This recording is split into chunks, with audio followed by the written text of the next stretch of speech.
한적한 마을에서 조용히 살고 있는 정화는 언젠가부터 스트레스와 불안감이 증가했다는 것을 깨달았다. 그녀는 회사에서의 업무 압박과 가족 문제로 인해 잠시도 마음 편할 날이 없었다.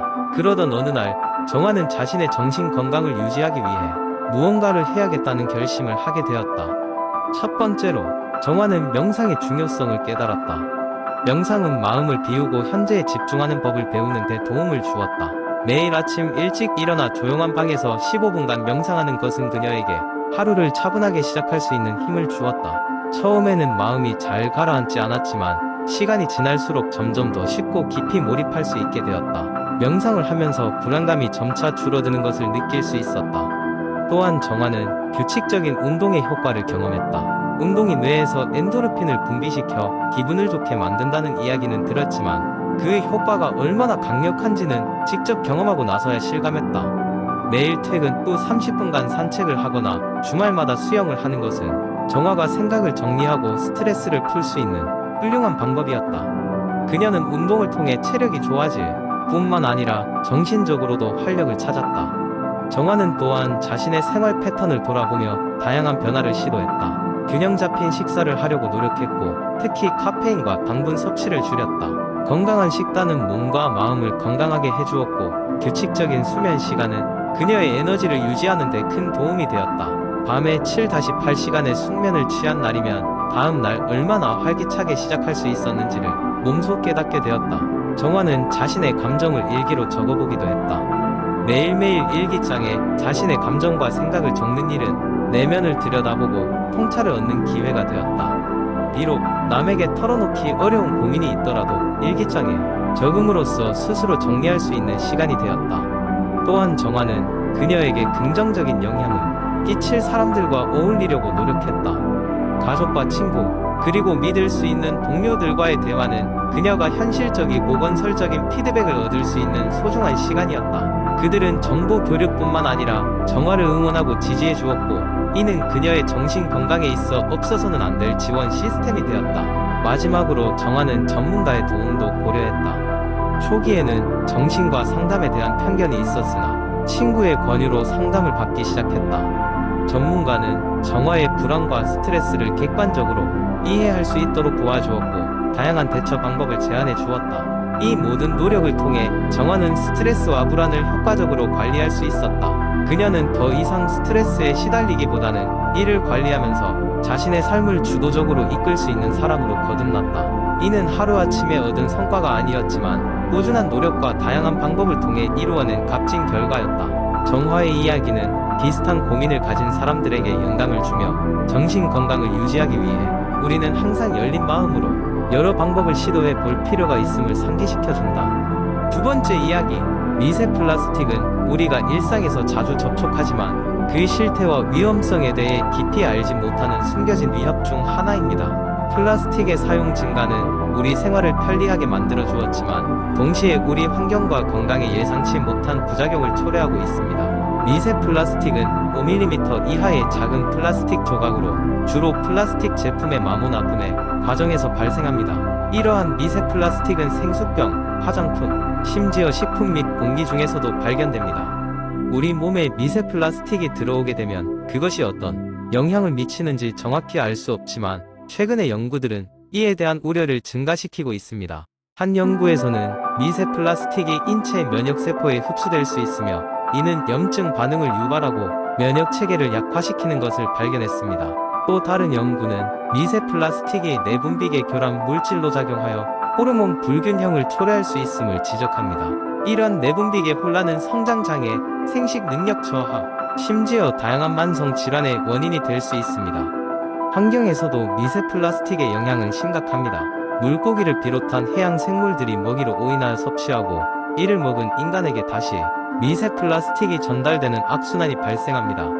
이 과정에서 플라스틱 성분이 뭐든지 없는 해양 생물의 체내로 들어가면 그 생물의 건강뿐만 아니라 해양 생태계 전반에도 해로운 영향을 미칠 수 있습니다. 미세 플라스틱의 문제를 해결하기 위해 우리는 개인적 그리고 사회적 차원의 노력이 필요합니다. 개인적으로는 플라스틱 사용을 가능한 최소화하고, 정부 차원에서는 플라스틱 사용을 제한하는 정책을 실시하고 재활용 체계를 강화해야 할 것입니다. 또한 더 많은 연구를 통해 미세 플라스틱이 건강에 미치는 영향을 명확히 알고 그 해결책을 모색해야 할 것입니다. 결국 우리가 오늘날 어떤 행동을 하느냐에 따라 미래 세대의 건강이 결정될 것입니다. 지금 당장의 편리함보다 지속 가능한 미래를 위한 노력이 그 어느 때보다 중요한 시기입니다. 세 번째 이야기, 직장인으로서 바쁜 일상을 보내다 보면 어느 순간 신체적으로나 정신적으로 지쳐가는 자신을 발견할 때가 많습니다. 저 역시 그러한 나날들을 보내고 있었죠. 아침에는 간신히 침대에서 일어나 허겁지겁 출근 준비를 하고 업무 중에도 밀려드는 피로감에 커피를 연거푸 마셔댔습니다.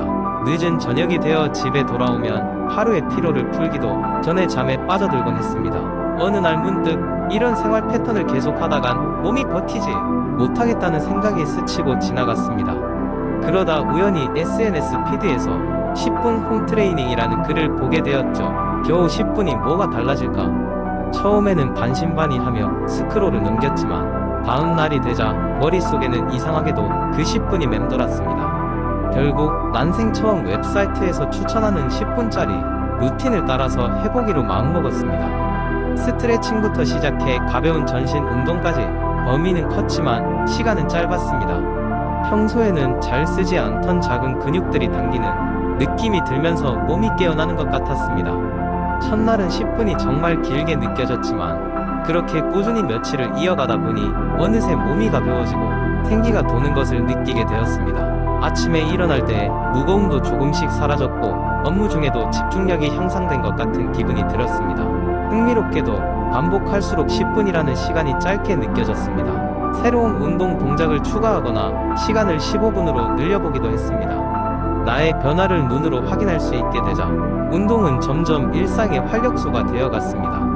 이 작은 변화가 일어나기까지는 시간이 걸리지 않았습니다. 그저 매일 딱 10분을 투자한 것뿐이었죠.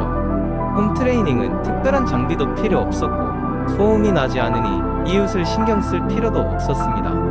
무엇보다 마음 편히 내 공간에서 꾸준히 할 수 있다는 점이 매력적이었습니다. 지금은 친구들과도 이 효과를 공유하며 작은 운동 도전을 만들어 서로 독려하고 결과를 공유하는 작은 커뮤니티도 만들었습니다. 여전히 하루의 피로감은 완전히 제거될 순 없지만 그로 인한 스트레스는 분명 줄어들었습니다. 매일의 반복적인 트레이닝은 저에게 더 나은 하루를 선사하고 있으며 스스로에게 갖는 자존감도 덩달아 높아졌습니다.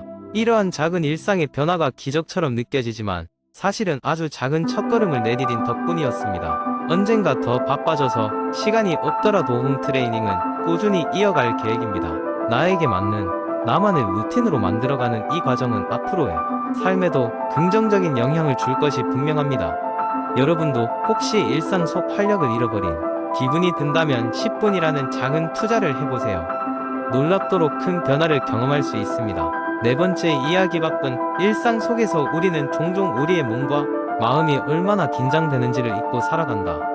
회사에서는 쏟아지는 업무와 일정을 맞추기 위해 늘 시간에 쫓기고 개인적인 생활에서도 마찬가지로 각종 책임 과역속들로 숨 돌릴 틈이 없다. 이와 같은 상황에서는 자연스럽게 우리의 정신과육체는 긴장과 스트레스로 얽히게 된다.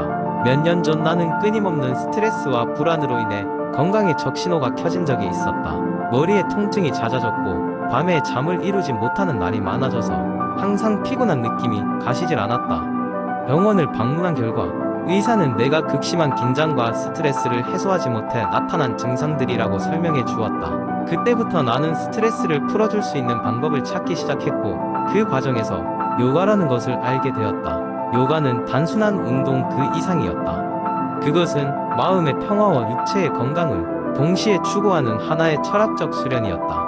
특히 긴장을 풀어주는 요가 자세들은 내게 커다란 도약을 가져다 주었다. 그래서 나의 이야기를 통해 여러분도 긴장을 풀 수 있는 5가지 요가 자세를 소개하려고 한다. 첫 번째로 선호하는 자세는 I 자세이다. 이 자세는 아주 간단하지만 매우 깊은 안정감을 준다. 무릎을 바닥에 대고 엉덩이를 발 뒤꿈치에 보내서 이마를 바닥에 대는 자세로 척추를 늘리고 전신을 이완시켜주는 효과가 있다. 하루 중 몇 분이라도 이 자세로 있는 것만으로도 놀랍도록 마음이 가라앉는 경험을 할 수 있다. 두 번째 자세는 고양이소 자세이다. 이 2가지 동작은 번갈아가며 반복할 수 있는 자세로 척추를 부드럽게 움직여 긴장을 풀어준다. 몸의 흐름에 맞춰 순식간에 긴장된 근육들이 풀어지는 것을 느낄 수 있다. 세 번째 자세는 다운독이다. 이 자세는 다리와 허리를 늘려주고 어깨와 팔을 강화해준다. 전체적으로 피로감을 씻어주는 느낌을 받게 해주며 피가 거꾸로 흐르면서 정신을 맑게 만들어준다. 네 번째로는 비둘기 자세이다. 이 자세는 힙을 깊게 열어주는 효과가 있어 앉아서 많은 시간을 보내는 현대인에게 안성맞춤이다. 처음에는 조금 힘들 수도 있으나 근육이 풀어지면서 점점 더 편안해지는 것을 느끼게 된다.